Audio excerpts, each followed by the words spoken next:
പാലക്കാട് വൈദ്യുത ലൈനിൽ നിന്നും വലിച്ച പന്നിക്കെണിയിലകപ്പെട്ട് വയോധികയ്ക്ക് പരിക്കേറ്റു. വാണിയംകുളം സ്വദേശി മാലതിക്കാണ് പരിക്കേറ്റത്. മാലതിയുടെ മകനാണ് പന്നിക്കെണി വെച്ചത് എന്ന് പോലീസ് സംശയിക്കുന്നുണ്ട്.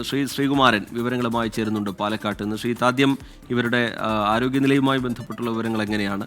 അതിനിടയിലൊരു ഈ വൈദ്യുതി ലൈനിൽ നിന്ന് പന്നിക്കെണിക്ക് വേണ്ടി ലൈൻ വലിക്കുക എന്നൊക്കെയുള്ളതൊരു കുറ്റകൃത്യം കൂടിയാണ്. അതിനെ പോലീസ് കാണുന്നത് എങ്ങനെയാണ്?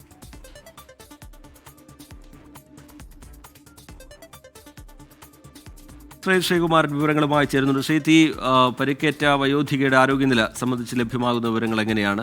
ഇതിൽ ഈ പന്നിക്കെണി വെച്ചത് മകനാണ് എന്നൊരു സംശയം പോലീസിനുണ്ട്. പോലീസ് എങ്ങനെയാണ് അതിനെ വിശദീകരിക്കുന്നത്? അതായത് വൈദ്യുതി ലൈനിൽ നിന്ന് നേരെ കെണി വെക്കുകയായിരുന്നു എന്ന വിവരമാണ് പോലീസിന് ലഭിച്ചിരിക്കുന്നത്. ഇന്ന് രാവിലെയാണ് മാലതി എന്ന 65 വയസ്സുകാരിയെ ഇത്തരത്തിൽ അവിടെ വീണ് കിടക്കുന്നത് കണ്ടത്.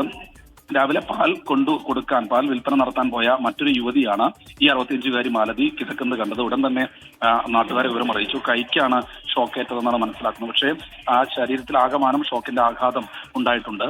എന്തായാലും ഇവരുടെ ആരോഗ്യനില ഇപ്പോൾ മറ്റ് ജീവന ഭീഷണിയില്ല എന്നാണ് പറയുന്നത്. പക്ഷേ കൈക്ക് കാര്യമായ രീതിയിലുള്ള പരുക്ക് ഏറ്റിട്ടുണ്ട്.